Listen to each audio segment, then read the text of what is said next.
Maintenant, si j'ai besoin d'un objet qui serait déjà dessiné en 3D et qui proviendrait du 3D Warehouse, je vais cliquer sur l'icône 3D Warehouse que j'ai sur le côté.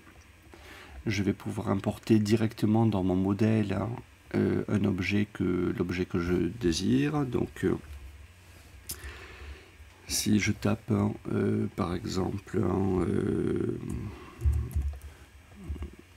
les caisses,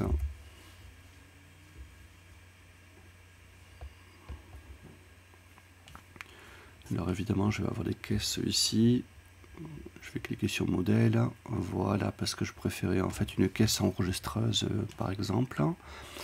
Donc voilà, je vais cliquer sur, non pas produit, mais sur modèle.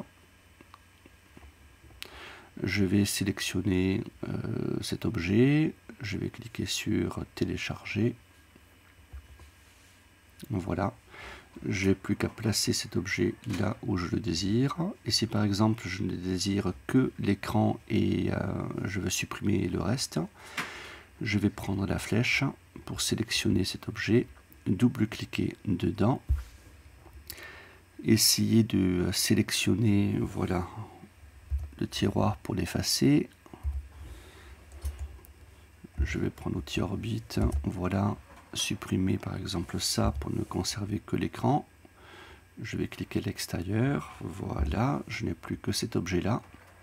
Alors la particularité des objets qu'on importe, c'est qu'on les importe avec leur matière, mais aussi on les importe avec leurs balises. Donc là par exemple toutes ces balises là ne m'intéressent pas, par contre je vais conserver des matières. Donc je vais sélectionner ces balises là, je vais aller dans les options en cliquant sur les trois points sur le côté, cliquer sur la corbeille et je vais supprimer ces balises. Par contre, si on me demande si une balise a été appliquée à une entité, je vais surtout pas supprimer les balises, je vais l'appliquer à 100 balises. Voilà, ça, supprimer, supprimer, à l'affecter à 100 balises. Voilà, supprimer. Et là, éventuellement, créer la balise caisse ou équipement, par exemple. Comme ça, dessus, je pourrais mettre aussi bien le matériel informatique, par exemple, que d'autres objets comme table, chaise, etc. Et pour l'affecter la balise, je retourne dans l'info sur l'entité, je clique sur étiquette actuelle, je clique sur 100 balises et je clique sur équipement, ou alors je clique sur équipement, j'ai automatiquement l'étiquette qui se sélectionne, je n'ai plus qu'à cliquer sur cet élément là,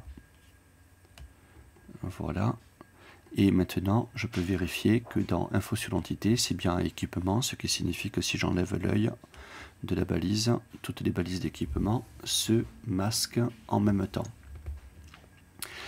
Donc il vaut mieux au préalable préparer ces objets, ne pas faire ça sur sa composition, surtout si on a des objets complexes.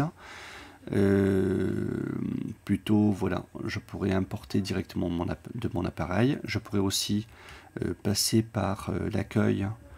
Voilà, alors je vais faire ne pas enregistrer. Peut-être passer par l'accueil et passer par le 3D Warehouse pour pouvoir importer des images. Et à ce moment-là, je vais faire ouvrir depuis l'appareil pour sélectionner par exemple ces personnages, ouvrir.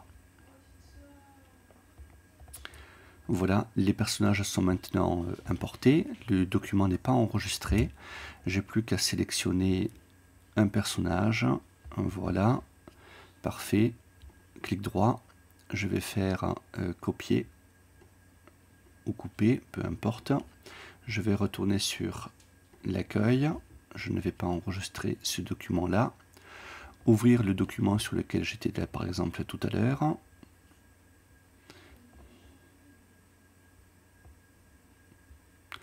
et tout simplement faire un clic droit et coller pour placer mon personnage. Je n'oublie pas à nouveau de créer une balise pour placer ce personnage sur cette balise. Donc l'intérêt c'est que c'est un composant, ce qui signifie que il est toujours face à la caméra. Voilà, si je sélectionne ce composant, ce composant-là et que je vais dans les options en cliquant sur la flèche à droite, je peux voir que la case toujours faire face à la caméra est bien cochée.